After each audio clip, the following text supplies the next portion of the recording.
Israel dilaporkan mengalami mati listrik berskala nasional setelah fasilitas gardu induk listrik terbesar negara itu menjadi target serangan yang disebut berasal dari Iran. Gangguan tersebut terjadi secara hampir bersamaan di berbagai wilayah utama, menyebabkan jaringan listrik nasional runtuh dalam waktu singkat dan memicu pemadaman total di sejumlah kota besar. Sumber keamanan regional menyebutkan bahwa serangan tersebut menargetkan infrastruktur energi strategis yang menjadi pusat distribusi listrik ke sebagian besar wilayah Israel. Gardu induk yang menjadi sasaran diketahui berperan sebagai simpul utama dalam sistem transmisi listrik nasional. Ketika fasilitas ini lumpuh, efeknya langsung merambat ke jaringan distribusi lain dan menyebabkan pemadaman berantai di berbagai daerah. Dalam hitungan menit setelah serangan terjadi, sebagian besar sistem kelistrikan nasional dilaporkan berhenti beroperasi. Kota-kota besar seperti Tel Aviv, Yerusalem, dan Haifa mengalami pemadaman total. Lampu jalan, gedung perkantoran, pusat komando militer, hingga jaringan transportasi listrik dilaporkan ikut terdampak. Beberapa laporan awal menyebutkan bahwa gardu induk yang diserang merupakan fasilitas yang menghubungkan jaringan listrik dari pembangkit utama ke jalur transmisi nasional. Ketika fasilitas tersebut rusak, sistem proteksi otomatis jaringan listrik memutus aliran daya untuk mencegah kerusakan lebih luas. Namun, efek dari pemutusan sistem tersebut justru membuat seluruh jaringan listrik nasional kolaps dalam waktu singkat. Pejabat keamanan Israel menyatakan bahwa kerusakan pada fasilitas energi tersebut tergolong sangat berat. Beberapa transformator raksasa yang menjadi inti gardu induk dilaporkan hancur akibat ledakan. Transformator jenis ini biasanya memiliki ukuran sangat besar dan membutuhkan waktu lama untuk diganti karena tidak dapat diproduksi secara cepat. Akibat kerusakan tersebut, operator jaringan listrik nasional Israel menghadapi kesulitan untuk menormalkan kembali distribusi energi. Tanpa gardu induk utama yang berfungsi sebagai pusat distribusi, listrik dari pembangkit tidak dapat disalurkan secara stabil ke kota-kota besar. Sumber industri energi memperkirakan bahwa dampak ekonomi dari peristiwa ini sangat besar. Gangguan listrik nasional memaksa sebagian besar kegiatan industri, sistem transportasi, layanan komunikasi, dan pusat bisnis berhenti beroperasi. Estimasi awal kerugian yang muncul dari gangguan ini diperkirakan mencapai sekitar 300 triliun rupiah jika dihitung dari kerusakan infrastruktur, gangguan ekonomi, serta biaya pemulihan sistem energi. Pemadaman listrik juga berdampak langsung pada fasilitas publik penting, rumah sakit, pusat data, bandara, serta instalasi militer harus beralih ke generator darurat untuk menjaga operasi tetap berjalan. Namun sejumlah laporan menyebutkan bahwa tidak semua fasilitas memiliki cadangan energi yang cukup untuk bertahan dalam jangka waktu lama. Situasi tersebut memicu kekhawatiran di dalam negeri Israel karena jaringan listrik merupakan salah satu infrastruktur paling vital bagi stabilitas negara. Gangguan pada sektor energi tidak hanya mempengaruhi aktivitas masyarakat, tetapi juga berpotensi melemahkan kemampuan operasional militer dan sistem pertahanan nasional. Sementara itu, analis keamanan internasional menilai bahwa serangan terhadap infrastruktur listrik merupakan salah satu strategi yang dapat menciptakan dampak besar tanpa harus menyerang target militer secara langsung. Dengan menargetkan pusat distribusi energi, efek yang dihasilkan dapat meluas ke hampir seluruh sektor kehidupan negara yang menjadi sasaran. Beberapa jam setelah jaringan listrik nasional Israel runtuh, dampaknya mulai terasa secara luas di hampir seluruh sektor kehidupan negara tersebut. Tanpa pasokan listrik dari jaringan utama, aktivitas ekonomi, transportasi, layanan publik, hingga sistem komunikasi mengalami gangguan besar secara bersamaan. Laporan dari Otoritas Darurat Israel menyebutkan bahwa pemadaman listrik tidak hanya terjadi di wilayah pusat, tetapi juga menjalar ke sebagian besar kawasan utara dan selatan. Kota-kota besar seperti Tel Aviv, Yerusalem, dan Haifa dilaporkan mengalami gangguan listrik hampir total selama berjam-jam setelah serangan terhadap gardu induk utama terjadi. Di Tel Aviv, kawasan bisnis yang biasanya dipenuhi aktivitas ekonomi mendadak berhenti beroperasi. Gedung-gedung perkantoran kehilangan pasokan listrik, sistem lift berhenti, dan jaringan komputer perusahaan tidak dapat diakses. Banyak perusahaan terpaksa menutup operasional sementara karena pusat data dan sistem digital mereka tidak dapat berjalan tanpa pasokan energi stabil. Bandara internasional utama Israel juga mengalami gangguan operasional akibat blackout tersebut. Sistem navigasi, pengaturan bagasi, hingga pencahayaan landasan harus bergantung pada generator cadangan. Beberapa penerbangan dilaporkan mengalami penundaan karena operator bandara berusaha memastikan sistem keselamatan tetap berjalan dalam kondisi darurat. Di sektor transportasi perkotaan, kereta listrik dan sistem transportasi berbasis rel langsung berhenti beroperasi. Penumpang terpaksa dievakuasi dari beberapa jalur kereta yang berhenti di tengah perjalanan. Kemacetan lalu lintas juga meningkat tajam karena lampu lalu lintas tidak berfungsi di berbagai persimpangan utama. Rumah sakit di berbagai wilayah Israel menghadapi situasi yang sangat menegangkan. Meskipun sebagian besar rumah sakit memiliki generator darurat, penggunaan generator secara terus-menerus menimbulkan kekhawatiran mengenai ketersediaan bahan bakar dan kestabilan pasokan listrik cadangan. Tenaga medis dilaporkan bekerja dalam kondisi darurat untuk memastikan alat-alat medis penting tetap berfungsi. Sektor komunikasi juga mengalami tekanan besar. Beberapa menara pemancar jaringan seluler berhenti beroperasi karena kehabisan daya cadangan. Akibatnya, sebagian wilayah mengalami gangguan sinyal telepon dan internet. Hal ini menyulitkan koordinasi antara pemerintah, aparat keamanan, dan layanan darurat yang sedang berusaha menangani krisis. Sementara itu, pusat-pusat industri besar yang bergantung pada pasokan listrik stabil terpaksa menghentikan operasional mereka. Pabrik manufaktur, fasilitas teknologi, serta industri kimia tidak dapat menjalankan proses produksi tanpa listrik. Penghentian mendadak ini diperkirakan menjadi salah satu penyebab utama besarnya kerugian ekonomi yang mulai dihitung oleh otoritas keuangan Israel.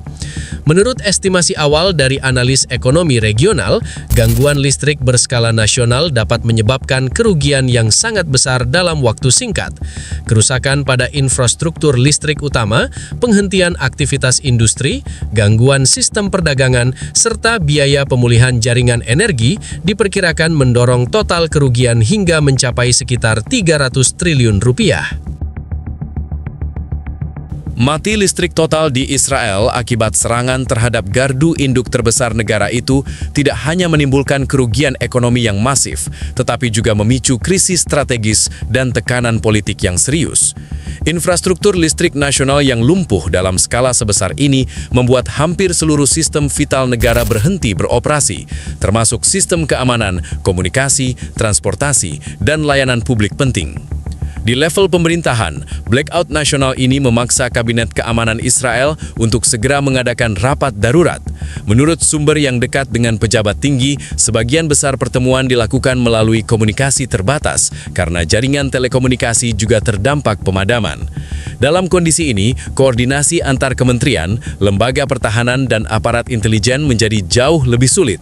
Beberapa pejabat bahkan dilaporkan menggunakan radio komunikasi cadangan atau jalur komunikasi satelit milik militer karena jaringan seluler nasional lumpuh. Kekacauan akibat blackout ini juga berdampak pada kesiapan militer Israel.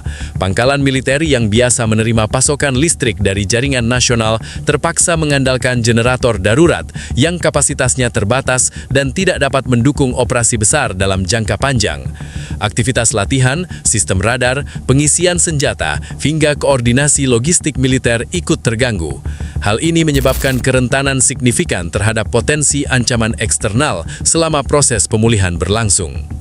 Dampak sosial juga mulai terlihat di berbagai kota. Pemadaman total menyebabkan gangguan transportasi, termasuk kemacetan lalu lintas parah karena lampu lalu lintas tidak berfungsi.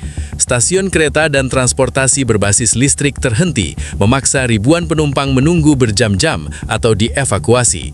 Pusat perbelanjaan, supermarket, dan bank terpaksa menutup operasional karena sistem pembayaran elektronik tidak dapat dijalankan, memicu kepanikan di kalangan masyarakat yang tergantung pada akses cepat terhadap kebutuhan sehari-hari.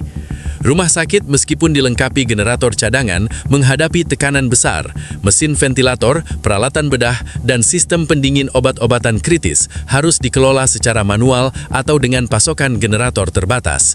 Laporan awal menyebutkan beberapa rumah sakit di daerah padat penduduk hampir kehabisan cadangan bahan bakar untuk generator darurat, memaksa tenaga medis bekerja dalam kondisi ekstrim. Sementara itu, sektor industri dan bisnis menghadapi kerugian langsung yang diperkirakan menembus angka triliunan rupiah. Pabrik manufaktur harus menghentikan produksi secara mendadak, proses distribusi terganggu, dan kerusakan peralatan akibat pemadaman listrik secara tiba-tiba muncul. Data awal memperkirakan kerugian ekonomi akibat blackout ini bisa mencapai sekitar 300 triliun rupiah, termasuk kerusakan fasilitas industri, biaya pemulihan, dan hilangnya produktivitas nasional. Secara politik, krisis ini menimbulkan tekanan yang sangat besar terhadap pemerintah Israel. Ketidakmampuan menjaga infrastruktur vital dari serangan eksternal menjadi sorotan publik dan media internasional. Tekanan terhadap kabinet Netanyahu meningkat dengan pertanyaan kritis mengenai kesiapan negara menghadapi ancaman siber, misil, atau serangan fisik yang mentarget sistem vital. Beberapa analis politik menilai bahwa insiden ini dapat memicu ketegangan internal di parlemen dan mendorong perdebatan tentang pertanggungjawaban pemerintah dalam menjaga keamanan infrastruktur nasional. Selain tekanan internal, blackout nasional Israel juga menjadi perhatian dunia internasional. Negara-negara sekutu dan pengamat global mengamati dampak luas dari kerusakan infrastruktur listrik utama dan kemungkinan implikasi pada stabilitas kawasan. Analisis awal menyebutkan bahwa blackout berskala nasional ini membuat Israel lebih rentan terhadap tekanan diplomatik, ancaman militer, dan gangguan ekonomi lebih lanjut, terutama jika pemulihan sistem listrik membutuhkan waktu yang lama. Begitu blackout nasional Israel terjadi, pemerintah segera mengaktifkan protokol darurat nasional. Kabinet Keamanan menggelar rapat darurat di lokasi terbatas karena sebagian gedung pemerintahan juga mengalami pemadaman. Sumber internal menyebutkan bahwa sebagian besar pertemuan dilakukan melalui komunikasi terbatas, menggunakan radio satelit dan jalur komunikasi militer, karena jaringan telekomunikasi sipil tidak dapat diandalkan. Keputusan-keputusan strategis harus dibuat dengan informasi yang terfragmentasi, meningkatkan resiko kesalahan koordinasi di level tertinggi negara. Pemerintah segera memobilisasi unit-unit darurat untuk menilai kondisi gardu induk yang menjadi pusat serangan. Tim teknis dari operator jaringan listrik nasional bersama unit insinyur militer dikerahkan untuk memulihkan transformator besar yang hancur dan memperbaiki jalur transmisi yang rusak. Namun, kerusakan yang sangat luas membuat proses pemulihan menjadi lambat. Transformator utama yang tidak diproduksi secara massal dan memerlukan waktu berbulan-bulan untuk penggantian penuh menjadi hambatan signifikan dalam normalisasi pasokan listrik. Di sisi militer, blackout nasional mendorong Israel untuk meningkatkan kewaspadaan terhadap ancaman eksternal. Pangkalan militer yang bergantung pada jaringan listrik sipil untuk sebagian sistem logistik dan komunikasi dialihkan ke generator darurat. Radar dan sistem pengawasan mengalami tekanan operasional karena sebagian sistem tidak dapat beroperasi pada kapasitas penuh. Aktivitas latihan militer dihentikan sementara dan sebagian besar unit dikerahkan untuk mendukung pemulihan infrastruktur vital, menimbulkan ketegangan antara tugas operasional dan respons darurat. Dampak pada keamanan nasional sangat serius. Beberapa fasilitas strategis diketahui menghadapi resiko kegagalan sistem karena blackout. Selain militer, jaringan transportasi kritis, termasuk bandara dan pelabuhan utama, juga mengalami gangguan. Penerbangan dan distribusi barang menjadi terbatas, mempengaruhi kemampuan Israel untuk mempertahankan pasokan logistik di tengah krisis. Layanan medis, meski didukung generator, beroperasi dalam kapasitas darurat dan menghadapi resiko kehabisan cadangan bahan bakar dalam waktu dekat. Selain tekanan langsung pada sistem vital, blackout juga menimbulkan implikasi politik yang berat. Publik menyoroti ketidakmampuan pemerintah untuk melindungi infrastruktur strategis dari serangan eksternal. Media domestik menampilkan laporan mengenai kegagalan manajemen krisis dan kerentanan negara, sementara pengamat internasional mencatat bahwa insiden ini dapat menjadi preseden bagi tekanan diplomatik terhadap Israel. Tekanan politik terhadap kabinet Netanyahu meningkat tajam dengan sejumlah anggota parlemen menuntut pertanggungjawaban terkait kesiapan negara menghadapi ancaman pada infrastruktur kritis. Dalam konteks ekonomi, kerugian akibat pemadaman listrik diperkirakan mencapai sekitar 300 triliun rupiah, termasuk biaya pemulihan sistem, gangguan aktivitas industri, dan hilangnya produktivitas nasional. Industri manufaktur berhenti total, database dan layanan digital tidak beroperasi, sementara sektor perdagangan dan jasa mengalami panikan karena tidak ada akses terhadap pembayaran elektronik. Kerugian ini diperkirakan akan berdampak jangka panjang terhadap ekonomi Israel, mengingat ketergantungan negara pada sistem digital dan listrik untuk operasional nasional. Selain dampak ekonomi, blackout memperlihatkan resiko strategis yang lebih luas. Serangan terhadap infrastruktur energi menunjukkan bagaimana negara modern dapat dilumpuhkan tanpa harus diserang secara langsung. Analis militer internasional menyebut ini sebagai contoh serangan asimetris terhadap negara maju, di mana sistem vital sipil dijadikan target untuk menimbulkan dampak multisektor.